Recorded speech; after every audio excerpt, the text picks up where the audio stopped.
नमस्कार दोस्तों, एक बार फिर आप सभी का हमारे YouTube चैनल में हार्दिक स्वागत है। दोस्तों, हम आशा करते हैं कि आप सभी लोग कोरोना महामारी की इस मुश्किल घड़ी में सुरक्षित होंगे व स्वस्थ होंगे और सरकार द्वारा जारी गाइडलाइंस का अनुशासनता से पालन कर रहे होंगे। दोस्तों, कल भारतीय रेलवे ने एक बहुत ही बड़ी घोषणा करते हुए अपने ट्विटर हैंडल पे एक पोस्ट शेयर किया, जिसमें भारतीय रेल ने अपनी सेवाओं के सुचारू व सामान्य परिचालन की ओर एक बड़ा कदम उठाते हुए 12 मई से 15 जोड़ी ट्रेनों को चलाने के लिए हरी झंडी दे दी है। यह सभी 15 ट्रेनें पहले से चली आ रही राजधानी ट्रेनों की तर्ज पर चलाई जाएंगी।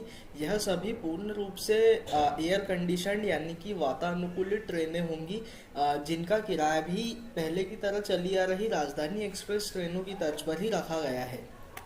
ये सारी ट्रेनें देश की राजधानी दिल्ली को अलग अलग मुख्य शहरों से जोड़ेंगी। यह सभी वह शहर है जहां पे पहले से ही राजधानी ट्रेनों का संचालन किया जाता रहा है। अगर हम इन 15 ट्रेनों की बात करें तो 12 मई से शुरू होने वाली पहली 15 ट्रेनें स्पेशल ट्रेनों के रूप में चलेगी, जो कि नई दिल्ली स्टेशन को डिब्रूगढ़, अगरतला, हावड़ा, पटना, बिलासपुर, रांची, भुवनेश्वर, सिकंदराबाद, बेंगलोर, चेन्नई, तिरुवनंतपुरम, मडगांव, मुंबई सेंट्रल, अहमदाबाद और जम्मू तवी जैसे मुख्य स्टेशनों से जोड़ेगी। अगर हम इन ट्रेनों की फ्रीक्वेंसी या चलने वाले दिनों की बात करें तो हावड़ा से नई दिल्ली के बीच चलने वाली ट्रेन डेली होगी। राजेंद्र नगर यानी कि पटना से दिल्ली के लिए चलने वाली ट्रेन भी डेली होगी। डिब्रूगढ़ से नई दिल्ली के बीच चलने वाली ट्रेन डेली होगी। जम्मू तवी से नई दिल्ली के बीच चलने वाली ट्रेन भी डेली होगी। बेंगलोर से नई दिल्ली के बीच चलने वाली ट्रेन डेली होगी। तिरुवनंतपुरम से नई दिल्ली के बीच चलने वाली ट्रेन ट्राई वीकली यानी कि त्रिसाप्ताहिक होगी। चेन्नई सेंट्रल से नई दिल्ली के बीच चलने वाली ट्रेन द्विसाप्ताहिक यानी कि बाई वीकली होगी। बिलासपुर से नई दिल्ली के बीच चलने वाली ट्रेन भी बाई वीकली यानी कि द्विसाप्ताहिक होगी। रांची से नई दिल्ली के बीच चलने वाली ट्रेन भी बाई वीकली होगी। मुंबई सेंट्रल से न्यू दिल्ली के बीच चलने वाली ट्रेन भी डेली होगी। अहमदाबाद से नई दिल्ली के बीच चलने वाली ट्रेन डेली होगी। अगरतला से नई दिल्ली के बीच चलने वाली ट्रेन साप्ताहिक यानी कि वीकली होगी। भुवनेश्वर से नई दिल्ली के बीच चलने वाली ट्रेन डेली होगी। मडगांव से नई दिल्ली के बीच चलने वाली ट्रेन भी बाई वीकली यानी कि द्विसाप्ताहिक होगी। सिकंदराबाद से नई दिल्ली के बीच चलने वाली ट्रेन वीकली होगी। अगर हम इन ट्रेनों के स्टॉपेजेस की बात करें तो पहले से चली आ रही राजधानी ट्रेन के मुकाबले इन ट्रेनों की स्टॉपेजेस में कुछ कटौती की गई है।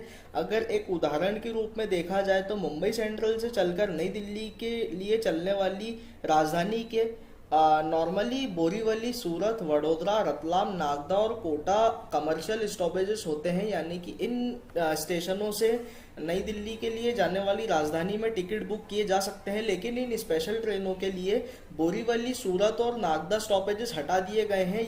ये स्पेशल ट्रेन मुंबई से नई दिल्ली के बीच अपने रास्ते में सिर्फ 3 स्टेशन यानी कि वडोदरा, रतलाम और कोटा जंक्शन पर ही ठहराव लेगी। बाकी सभी ट्रेनों के स्टॉपेजेस जानने के लिए वीडियो का डिस्क्रिप्शन बॉक्स चेक करें, वहां पे हमने सभी ट्रेनों के स्टॉपेजेस की लिस्ट लगा दी है। इन स्पेशल ट्रेनों के टिकट्स सिर्फ आईआरसीटीसी की बुकिंग वेबसाइट और आईआरसीटीसी के एप्लीकेशन से ही बुक किए जा सकेंगे। इन टिकट्स को बुक करने के लिए किसी भी प्रकार के पैसेंजर रिजर्वेशन काउंटर्स नहीं खोले जाएंगे।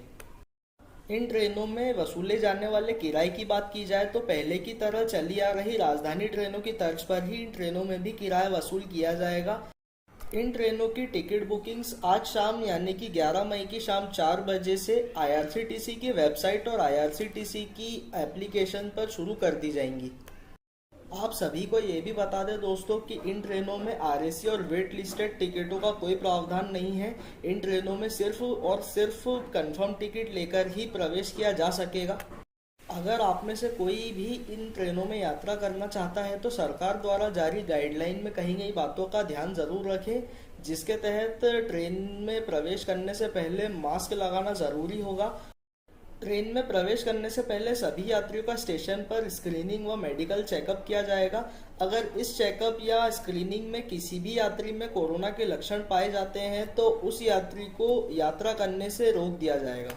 दोस्तों, इन ट्रेनों के संचालन के बाद रेलवे नए रूट्स पर भी ट्रेनें चलाने का विचार कर रहा है। इन ट्रेनों के संचालन का निर्णय इस बात पर निर्भर करेगा कि रेलवे द्वारा बनाए गए आइसोलेशन कोचेस और रेलवे द्वारा चलाई जा रही श्रमिक ट्रेनों में लगे रेक्स के बाद कोई रेक फ्री बचते हैं या नहीं। तो दोस्तों, अगर आप इन ट्रेनों में यात्रा करने जा रहे हैं तो कृपया करके सभी बातों का अच्छे से ध्यान रखें। और अगर आप किसी भी प्रकार से बीमार हो तो कृपया कर इन ट्रेनों में यात्रा करने से बचें। इसी के साथ हम आज की ये वीडियो समाप्त करते हैं दोस्तों। आप सभी से फिर मिलेंगे एक नई वीडियो के साथ। जय हिंद।